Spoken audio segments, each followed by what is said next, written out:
Good morning po sa atin lahat mga giliw kong taga-subaybay, sa ating mga kapatid sa pananampalataya, sa ating Panginoong Hesukristo. Isang mapagbiyayang araw po ng linggo. Ngayon po ay ganap na ika-6 ng umaga. So medyo na-delay tayo ng 30 minutes for our morning devotion. However, glory to God dahil tayo po ay nagpapatuloy at isa pong great privilege po sa araw-araw na tayo po ay ginising ng Panginoon Diyos. So isang pong pagpapala para sa ating pong lahat mga kapatid. So ngayong umaga po ay, ngayong araw pong ito ay napakahalaga ng araw na ito mga kapatid. Lalong-lalo na sa mga mother, no? Sa mga ilaw ng tahanan. Yan. So sabi nga, no?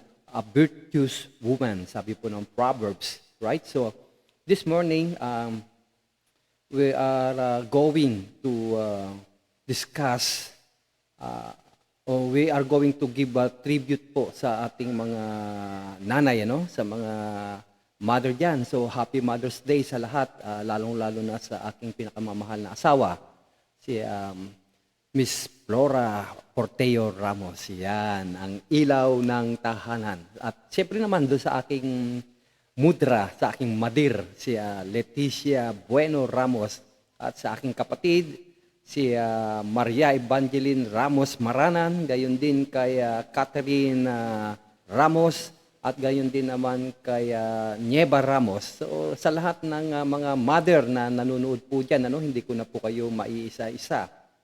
Kami po ay nagpupugay sa sakripisyo pong inyong ipinamamala sa araw-araw, sa ministry ng ating Panginoon, gayon din sa kanya-kanyang pamilya. So without the mother ay mahirap kumilos. So kaya minarapat po natin sa umagang ito na ang ating pong paksang tatalakayin ay patungkol po sa ating mga ina, no? Sa mga ilaw ng tahanan. So yung ating pong aralin ngayon ay sa pinamagatang The Faithful Mother, a Pillar of Christ Ministry. Yan. So, The Faithful Mother, a Pillar of Christ Ministry. Sila po yung pillar ng Christ Ministry. Bakit kaya? No?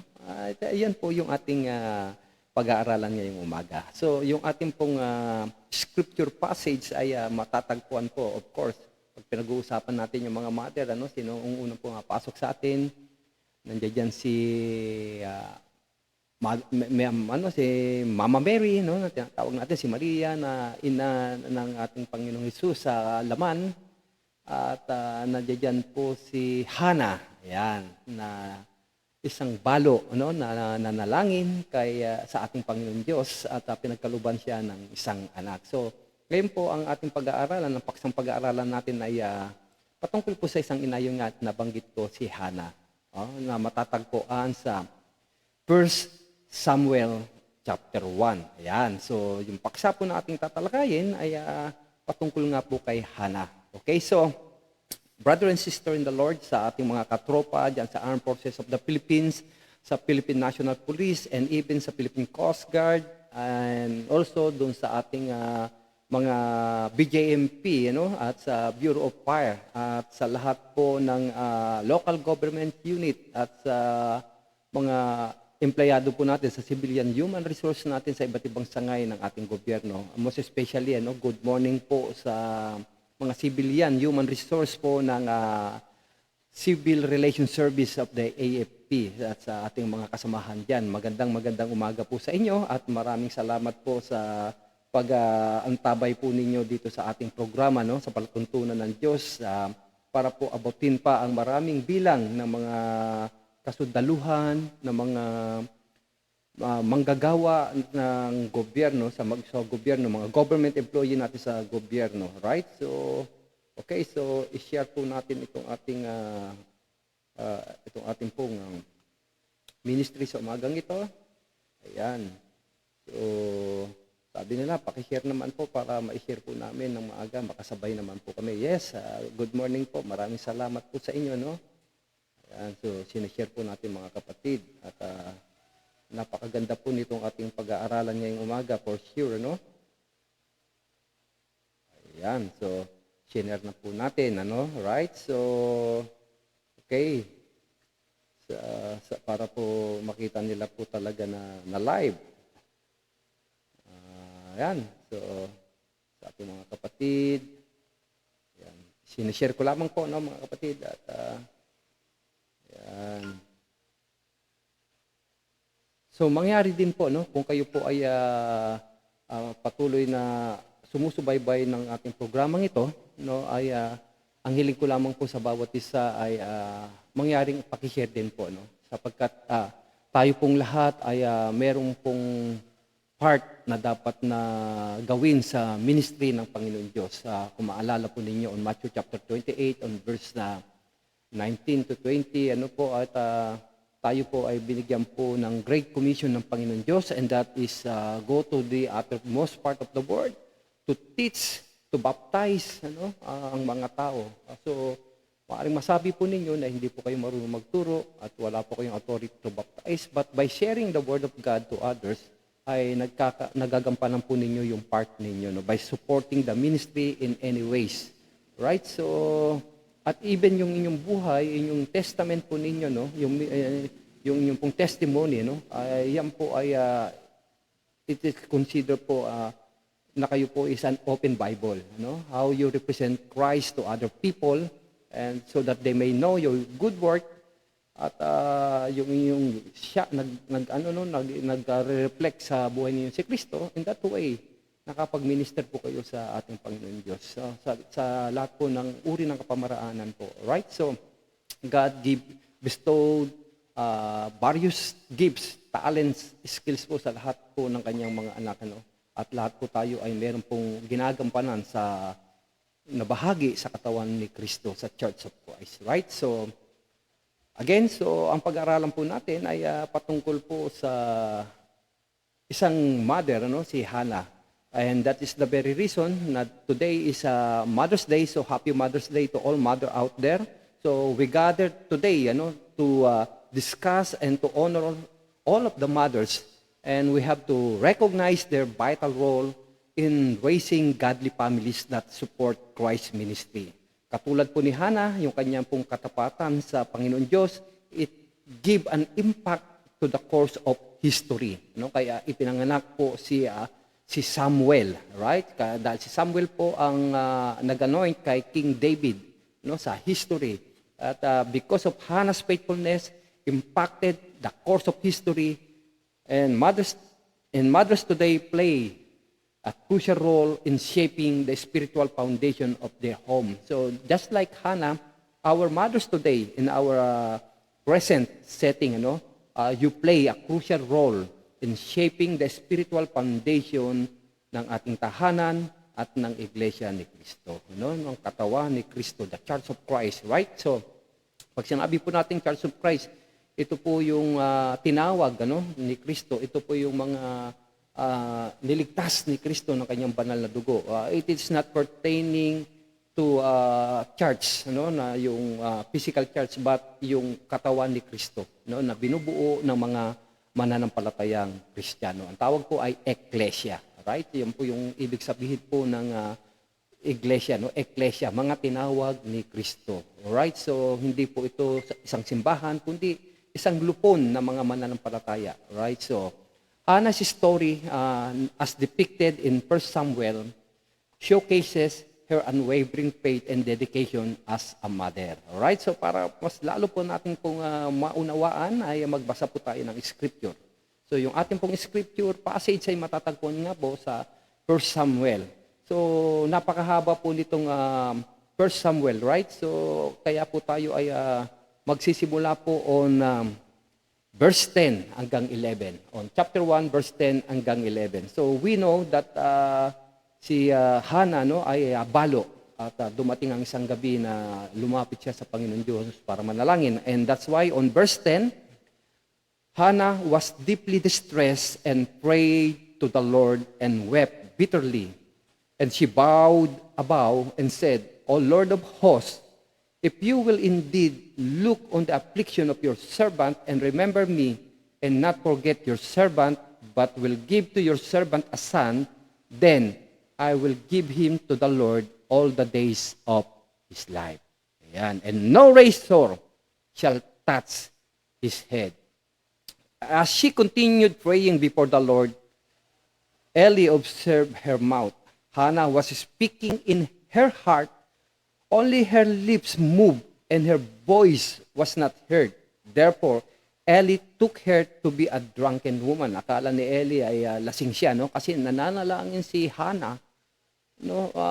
Pero walang tinig na lumalabas sa kanyang bibig, no? Walang tinig na lumalabas sa kanyang bibig.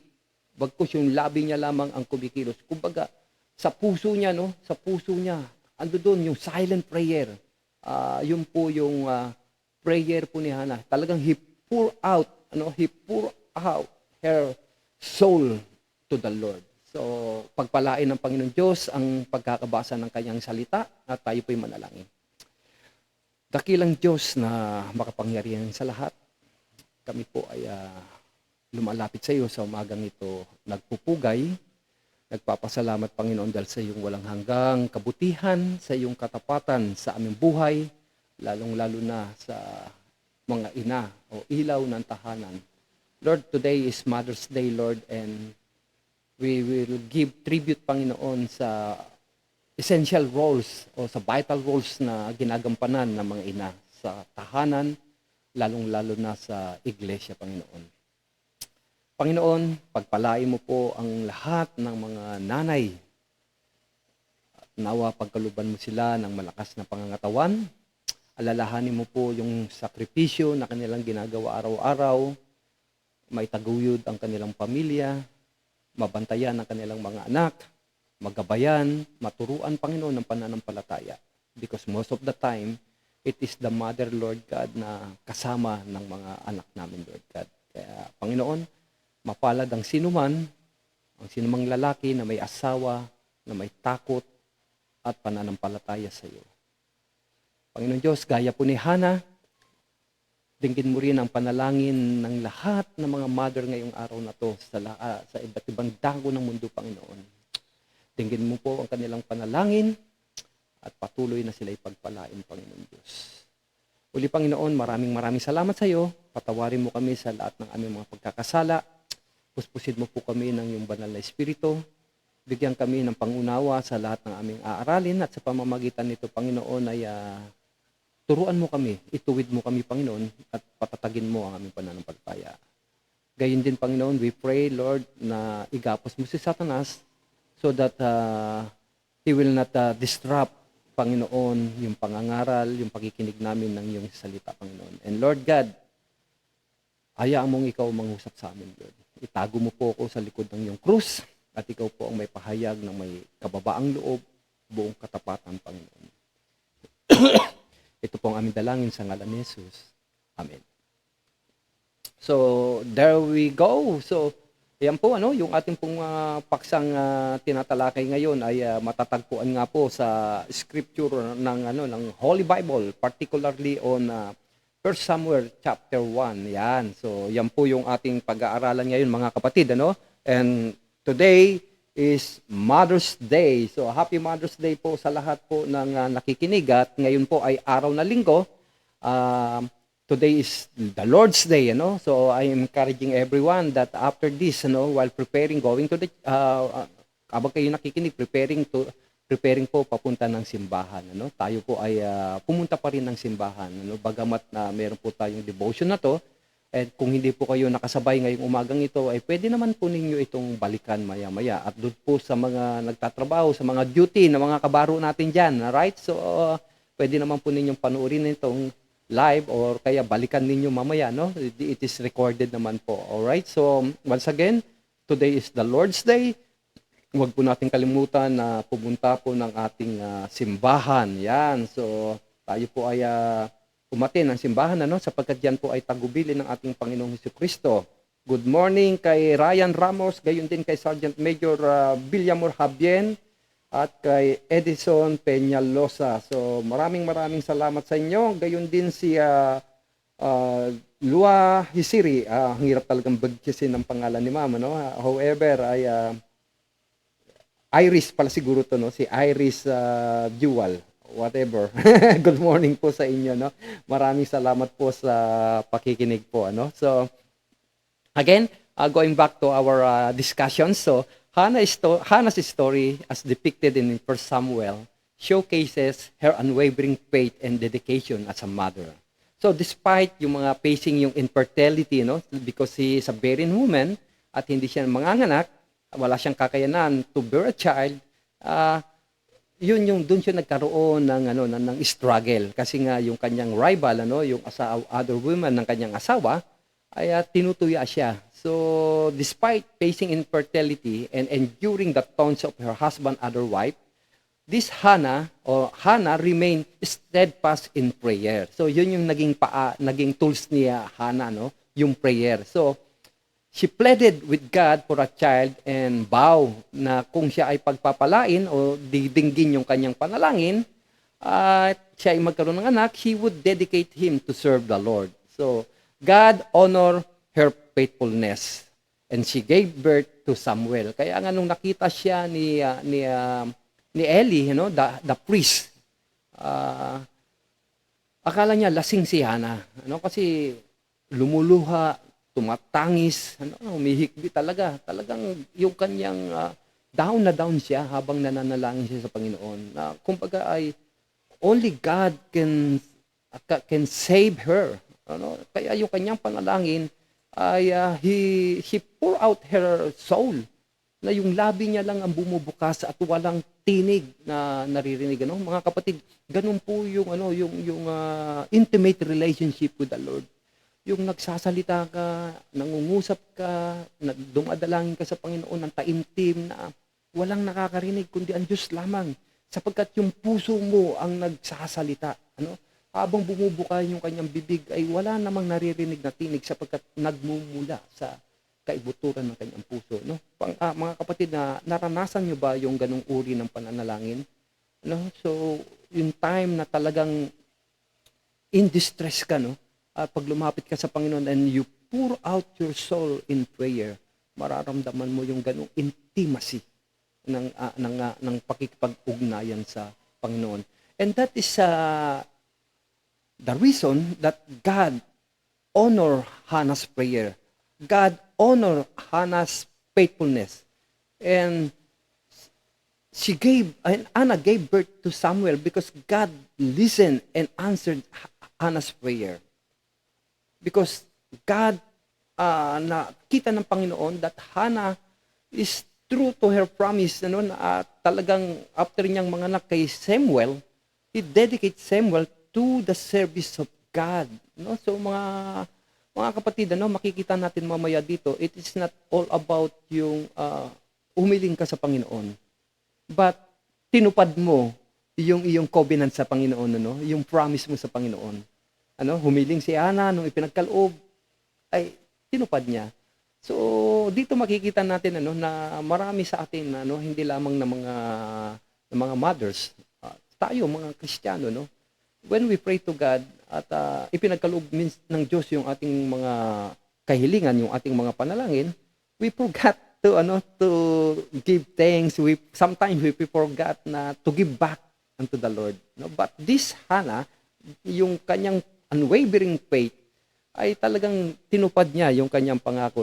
So, ipinagkaloob niya si Samuel sa gawain ng Panginoon Diyos. Mga kapatid, mga mother, are you willing to obey God? Are you willing na yung anak mo ay ialay mo sa Diyos? Of course, sasabihin natin yan. Sasabihin natin yan. Pero along the way, makikita po natin yung sakripisyo ni Hannah that it changed the course of history. Because si Prophet Samuel, ang laki ng papel na ginampanan niya sa ating pananampalataya. That through Prophet Samuel, he anointed King Saul, as well he anointed King David. The patriarch of of the Jewish people of our faith today, kung saan nagmula yung ating Messiah, ang ating tagapagligtas, ang Panginoong Jesucristo. Right? So, true to her promise, Hannah dedicated Samuel to the service of God, exemplifying the sacrificial love and trust that mothers have for their children and for God's plan. And that is the reason that the title of our lecture or lesson for today is The Faithful Mother, a Pillars of Christ's Ministry. Okay, so number one, tingnan po natin yung pananampalataya ni Hannah. Hannah is a prayerful woman. Dito makikita natin the power of prayer. So, like Hannah, mothers understands the power of fervent prayer. Despite facing obstacles, they persistently seek God's guidance and blessing for their families. So, alam mo yung misis ko, yung aking wife, she's not the kind of woman na makikita mo na very showy sa kanyang pananampalataya. But I observed that on her, yung sa kanyang pag-iisa, ay nananalangin siya. At napaka-importante po na ang isang asawa natin, ang asawa natin ay nananalangin. We pray for our family, and I know the sacrifices of my wife, hindi lang sa akin, sa aking mga anak, sa buong pamilya. And very supportive. So, I am very grateful and thankful sa ating Panginoon Diyos. Sabi ko nga sa asawa ko, you are not my, yung aking pinapangarap na maging asawa. Pero ikaw yung perfectong babae para sa akin na binigay ng Diyos. Right? So, with that, kaya nga po, mga kapatid, sa mga mag-asawa dyan, never sana na maging options natin whenever we face trials sa ating pong pamilya, pag-aaway ninyo ay maging options ninyo yung paghihiwalay. Sapagkat ang pinagsama ng Diyos ay kailanman hindi dapat paghiwalayin ng tao. Sa halip po na yung paggawa ng mga batas na hindi nagpo-promote ng family, ng pamilya, eh dapat ang suportahan po natin ay yung batas na nagpapatatag ng pagsasama ng isang pamilya. Sa halip na paghiwalayin natin yung pamilya, ay dapat panatilihin nating malakas ang pamilya. Sabi nga, the family is the smallest unit of the community. Pero kung titingnan nyo, strong family beget strong community. Strong community beget a strong country. So kung patatagin natin ang isang pamilya, magkakaroon tayo ng matatag na komunidad, magkakaroon tayo ng matatag na bansa. Ang dapat nating patatagin ay yung pamilya, sapagkat yung pamilya po ang pinupuntirya ni Satanas ng kaaway. Wala siyang ibang layon kundi sirain ang pamilya. Kaya mga kapatid, kung ikaw po ay nakikinig sa programang ito, meron kang pinagdadaanan patungkol sa inyong mag-asawa, never po sana na maging options yung paghihiwalay. But instead, lumapit po tayo sa Panginoon Diyos and pray. And pray po, yung mga kababaihan, yung mga babae, yung mga ina, na meron kayong asawa na hindi mananampalataya, ang sabi po ng Bible, pray for your husband. Pray for your husband. At ang Diyos ang siyang kikilos. But also, you are protected by the law, but as much as possible, ay ipanalangin po natin yung ating asawa, yung buong pamilya. So, yan po yung ginawa ni Hannah. Dahil siya po ay tinutuya ng other woman niyang kanyang asawa, dahil nga siya po ay balo, wala siyang ibang ginawa kundi lumapit sa Diyos, and she poured out her soul in prayer. So makikita po natin that really gaya po na nangyari sa buhay ni Hannah, there is power in prayer. Okay, so there is power in prayer. Ikalawa po na makikita po natin doon ay yung sacrificial love, yung sacrificial love ni Hannah. So mothers exemplify sacrificial love just like Hannah. Ibig sabihin, putting the needs of their children above their own desire. So mas inuuna ng mga nanay yung pangangailangan ng mga anak kaysa sa kanilang pangangailangan. napakasakit na makita na maraming ina, na maraming nanay na napakaganda ng kanilang bihis, ng kanilang ayos, pero napapabayaan po yung kanilang mga nanay, ay yung kanilang mga anak. Okay? So, yun po, talagang makikita natin, napakaayos nung nanay, pero tingnan mo yung mga anak nila, napapabayaan. So, mga mother, hindi po masama na magayos tayo ng sarili. Dapat po talaga lagi tayong malinis, lagi tayong maayos, lagi tayong mabango, Dahil kayo po yung korona ng mga tatay, ng mga kalalakihan. Yung babae po ang korona. Okay? Kaya dapat yung korona na yan ay maayos. Pero katulad ni Hana, hindi niya inuna yung kanyang sariling pangangailangan. Mas inuna niya yung pangangailangan ng kanyang anak. Anong ibig sabihin nito? Nung siya ay nagkaroon ng anak, hinandog niya si Samuel sa gawain ng Diyos. Dahil alam niya, yun yung kanyang tipanan ng Diyos at yun yung makakabuti para kay Prophet Samuel. So, mothers exemplify sacrificial love, putting the needs of their children above their own desires. Hannah's willingness to dedicate her son Samuel to serve the Lord, it demonstrates the selflessness and devotion inherent sa pagiging ina, in the motherhood. So, ganun po talaga, gaya ni Hannah, ay ganun po talaga, inherent na po talaga yun, putting the welfare of their children above their own. So, mabuhay po ang mga mother sa araw na ito. Alright? So, again, the power of prayer and the sacrificial love that Hannah displays. So, good morning po kay Pastor Cariaga. Sir, magandang umaga po. At gayon din po kay Lieutenant Colonel Sam Moga. Sir, maraming salamat po at happy Sunday po, sir. At pag-ingatan ka ng Panginoon Diyos saan ka man dumako. Gayon din ang pamilya mo. Of course, kay classmate Jobet Ibo Cortez watching from Bicol. Nawa ay patuloy kang pagpalain, classmate ng Diyos sa mga negosyo mo, yung dyan sa karwas mo, doon sa detailing karwas mo at dyan sa mga iba't ibang negosyo mo. Gayon din kay Joey Esteban at maraming salamat sa iyo, sir. Kay Sir Joey Esteban, nakasama po natin ito sa Ranger, At gayon din sa aking classmate kay Danny Ursua. So maraming salamat po sa mga patuloy na nakatutok po sa ating programa sa palatuntunan ito ng Diyos. At gayon din po kay Talik Kilat.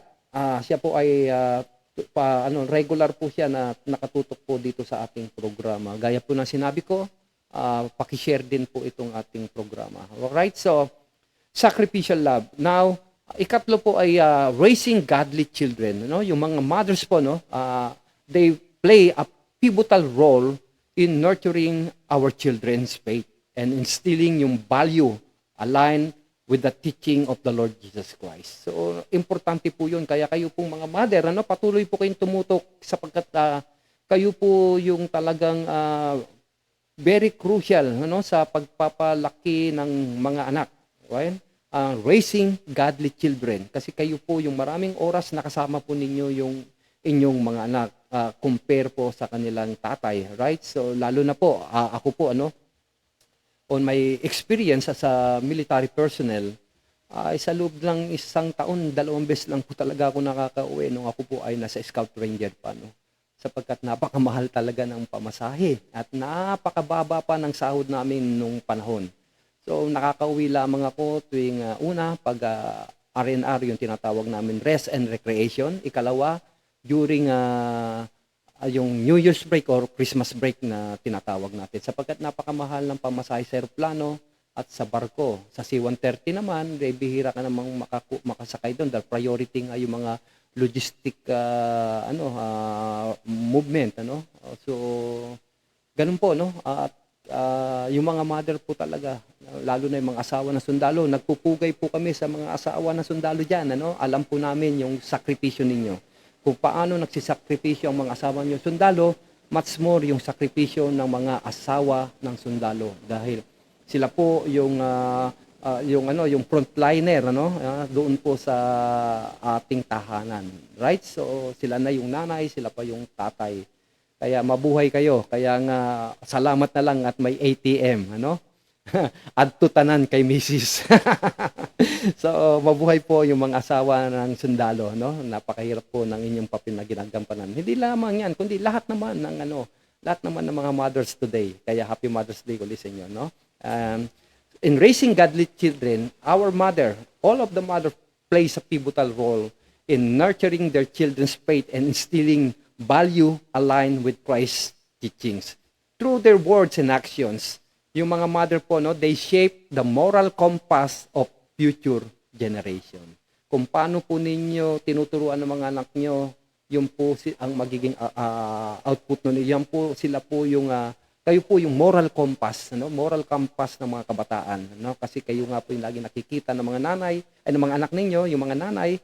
So with that, yung ating henerasyon po ay nakasalalay po sa inyo kung paano po ninyo tuturuan ang ating mga kabataan. Right? So, not only that, raising godly children, mothers supporting Christ's ministry. So, by raising children grounded in faith, mothers contribute to the advancement of Christ's ministry. Yan, So, mga mothers, by raising children na kung saan ay pinalaki ninyo sa pananampalataya sa salita ng Diyos, ay ang laki po ng contribution ninyo para po sa ikalalawak ng ministeryo ng ating Panginoong Jesucristo, to the advancement of Christ's ministry. Kaya dapat talaga itong mga mother, sa lahat po ng mga iglesia, sa lahat ng mga churches today, different faith, importante po talaga na magkaroon tayo ng programa patungkol sa mga mothers wherein we are empowering our mothers out there, kasi sila po talaga yung frontliner.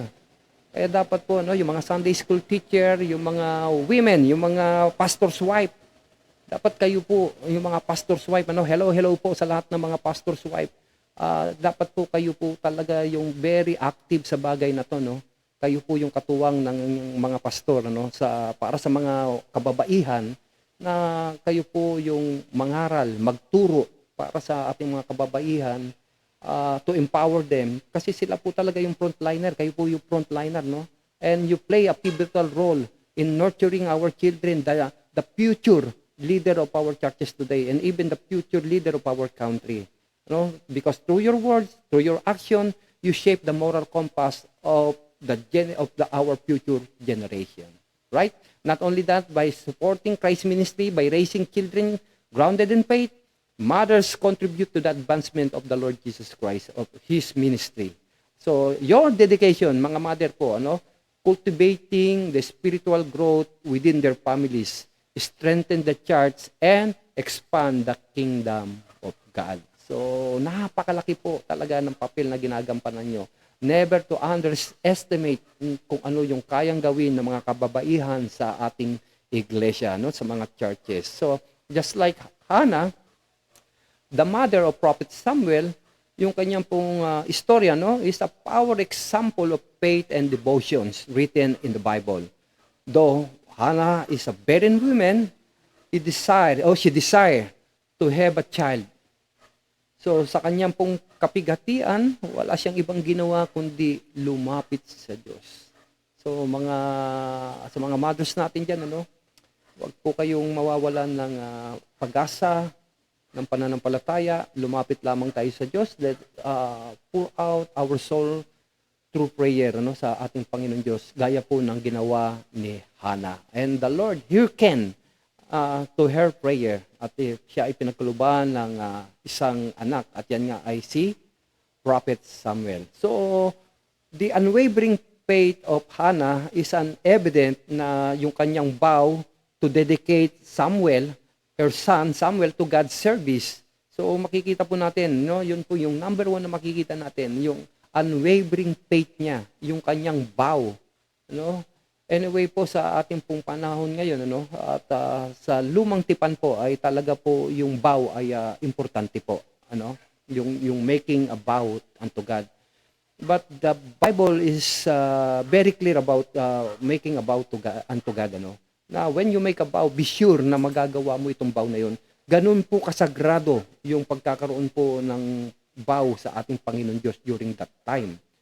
Pero when the Lord Jesus Christ ay during His ministry, sinabi po ng ating Panginoong Jesucristo, do not make a vow.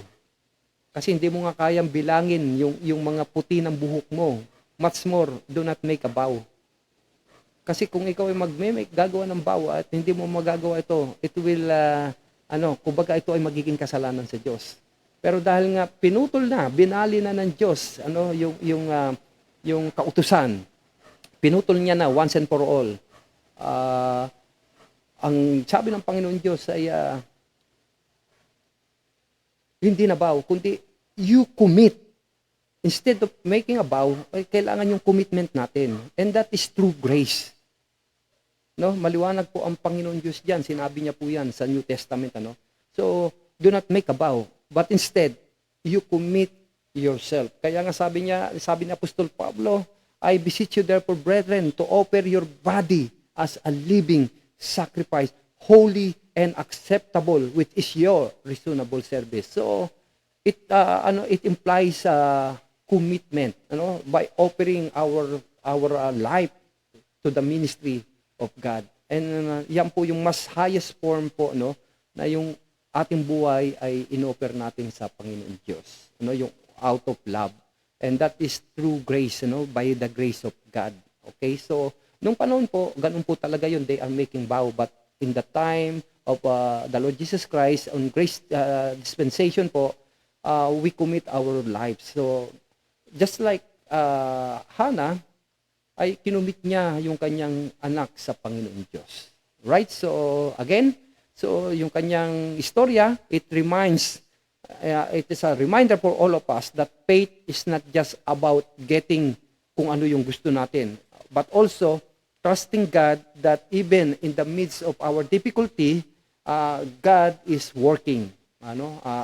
Sa lahat, sa likod po ng lahat ng paghihirap, pagsubok na pinagdadaanan natin. Though, yung kanyang perseverance and devotion, yung perseverance ni Ana at yung kanyang devotion, ay ito yung nagsilbing role model sa lahat po ng ina. A virtuous woman, and serve as a powerful testament to the strength of faith. So mga kapatid, nawa sa lahat po ng mga mothers out there, sana po ang maging role model po natin, aside from the Lord Jesus Christ,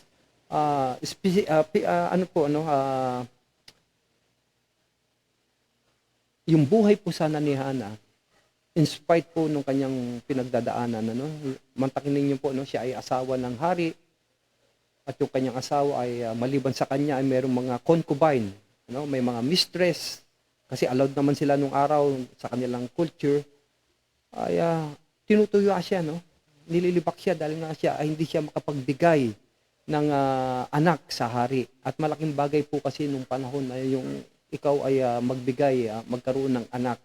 Pagka ikaw ay balo, para bagang sinarado ng Diyos yung sinapupunan, ay para bagang ikaw ay outclass citizen. But this Hannah, hindi po siya nawalan ng pananampalataya.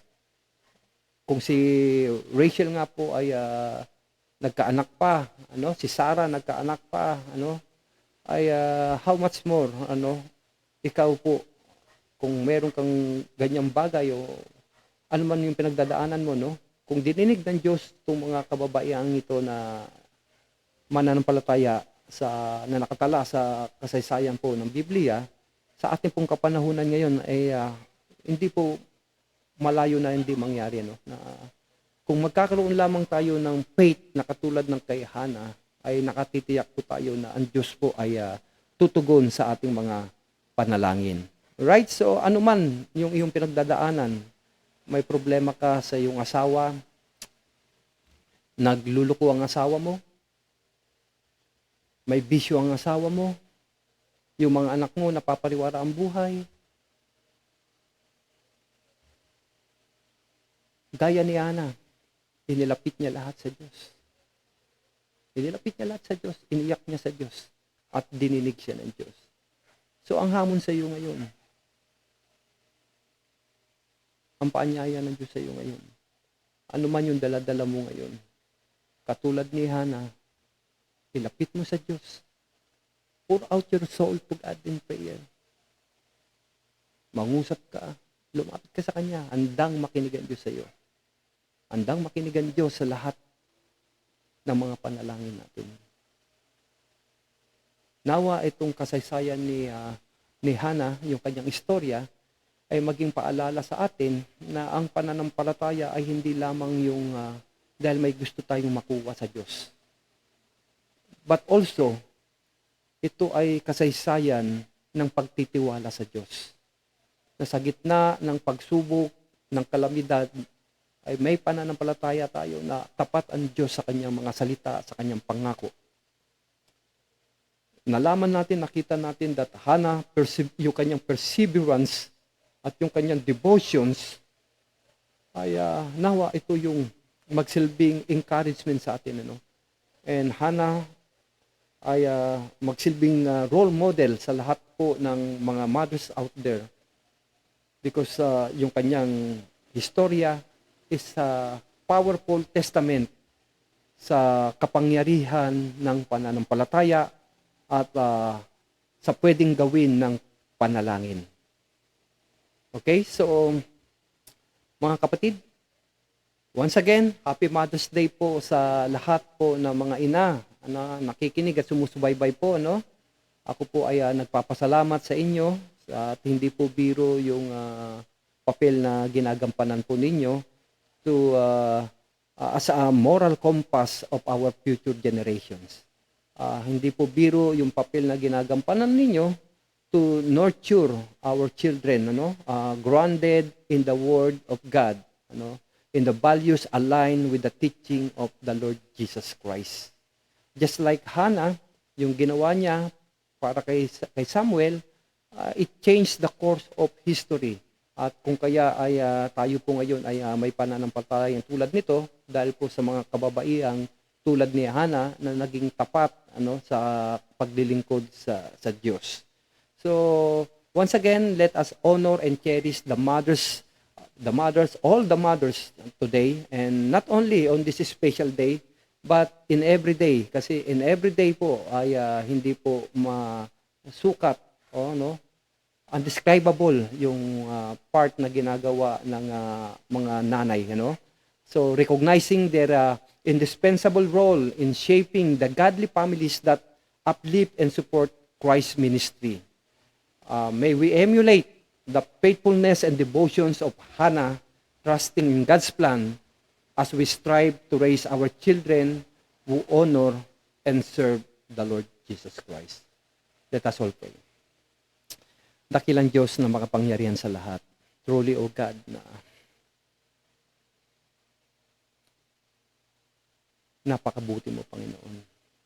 Ikaw ay tumutugon sa lahat ng mga panalangin ng iyong anak.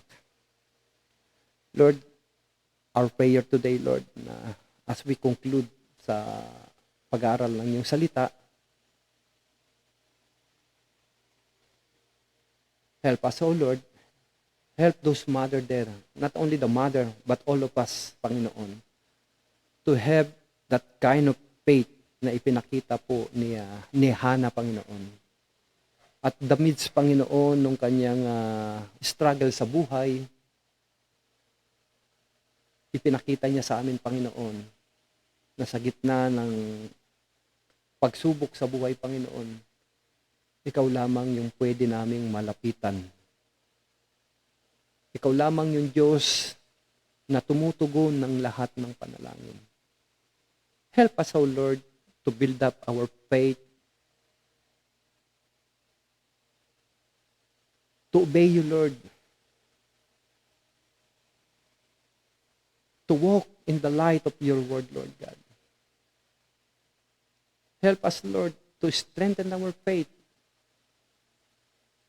to rekindle, Panginoon, yung aming pong prayer life, Panginoon. Madalas, Lord God, na inaagaw yung aming atensyon ng mga alalahanin, suliranin.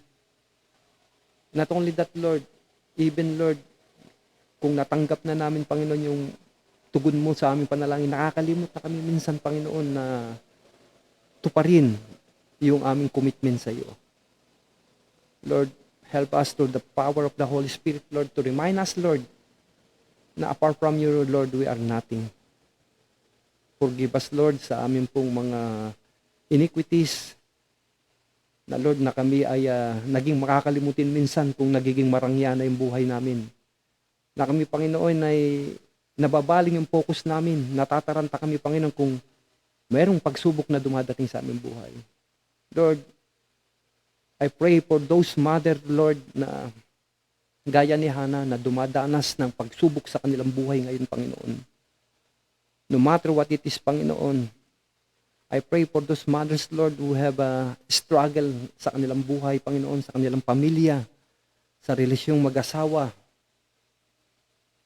sa pagpapalaki ng kanilang mga anak, Panginoon, o maybe, Panginoon, sa pinansyal, sa budgeting, Panginoon. Help them, Lord God, and give them strength, give them wisdom, Panginoon. At tulungan mo sila higit sa lahat, Panginoon, na magtiwala sa iyo, Lord God. Maraming salamat, Panginoon, sa buhay ni Hana na itinuro mo sa amin ang kahalagahan ng pananampalataya, ang kahalagahan ng pagsunod sa iyo.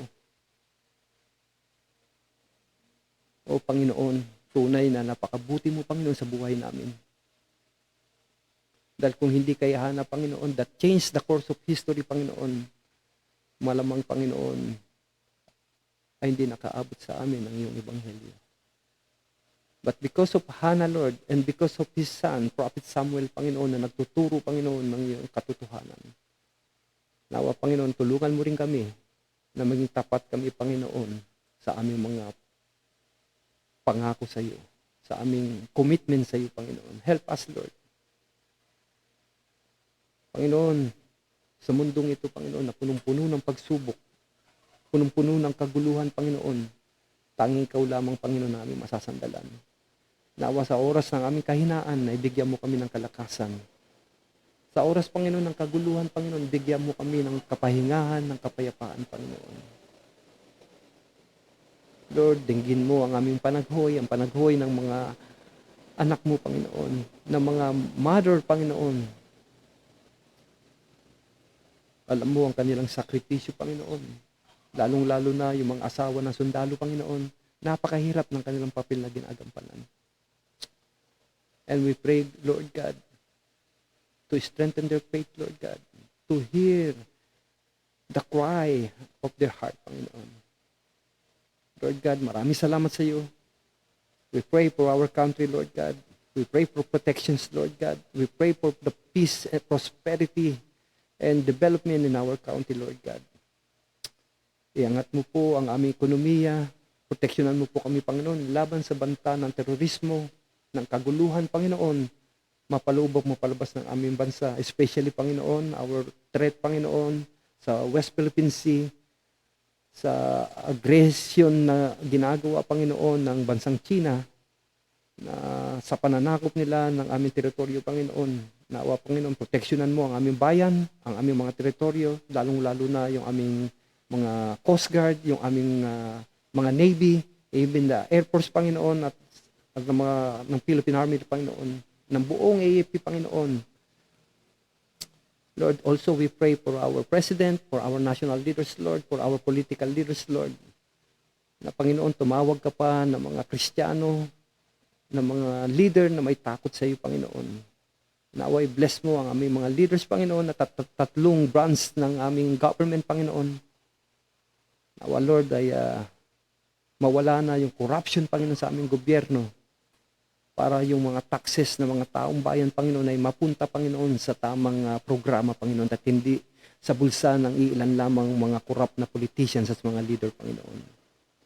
We pray for our President, Lord God, to grant him wisdom, Lord God, and good health, Lord God, para, Lord, na gabayan mo siya sa pagpapatakbo ng aming bansa. We pray for our armed forces, Panginoon, for our local government unit, Panginoon. We pray for our Department of National Defense, Panginoon. Lord God, ikaw po magbibigay ng protection sa amin, Panginoon, laban sa banta ng pananakop ng China, Lord God. Maliit man ang aming bayan, ay nagtitiwala kami sa aming Diyos na malaki ang kapangyarihan, Panginoon. Lord God, tulungan mo kami lumakad na may tiwala pananampalataya sa iyo, Panginoon.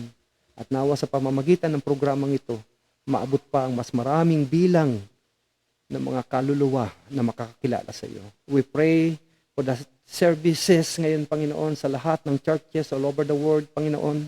We pray for the pastor, for the minister, for the layman, for the teacher, for the evangelist, Panginoon. We pray for sa lahat po ng gawain, Panginoon. We pray for the missionary, Panginoon. Lord God, at nawa, Panginoon, lumawak ang iyong ministry, Lord, at maabot na ang four corner of this world, Lord. Nang sa ganun, Panginoon, ay muli ka nang bumalik at kunin mo na kami para kasama ka namin saan ka man pumaroon, Panginoon. Lord, in this world we have tribulation, but in you we have peace, Lord, and we have that joy, Lord God. And we are very thankful and grateful, Lord God, na Panginoon, dahil sa iyong biyaya, Panginoon, kaya kami ay nakapanalangin. Thank you for the wisdom, for the spiritual discernment, Lord. Continue, Lord, to indwell us with your Holy Spirit, Lord, and guide us in everything, in every way, Panginoon, in every decisions na gagawin namin, Lord God. Pagpalain mo kami, Panginoon, and make us a channel of blessing for others, Lord. We bring back all the glory and honor to you, Lord God, in the name of your Son, Jesus Christ. Amen. So, there we have it, mga kapatid. So, magandang umaga kay Ma'am Tina Ortesa from Israel. Maraming salamat po sa iyo, Ma'am. So, kay Miss Bell Utgul, Miss Bell Lugto. Yan, kay Ma'am Lugto. Maraming salamat kay Sir Alvarez, kay Tars Alvarez, gayon din kay Brother Rod. Yan, kay Brother Rod, kay classmate BJ, ganon din kay Sir Danny Ursua. Sir, maraming salamat po sa pagsubaybay mo, gayon din po kay ayan kaya yan po, hindi ko po mabanggit yung mga pseudonym ninyo dito, but anyway, God bless every one of us at today is Sunday. Wag po nating kalimutan na pumunta sa ating mga simbahan para makatanggap po tayo ng pagpapala and to encourage po yung member of the church and to encourage our pastor. Don't forget to pray for our leaders, for our pastors, sa mga teachers natin, kasi sila po yung inaatake din ng mga kaaway natin, yung mga pastors natin. Kaya pray for them and support our pastor, support the ministry of our Lord Jesus Christ. Happy Lord's Day. May the good Lord bless every one of us. Goodbye.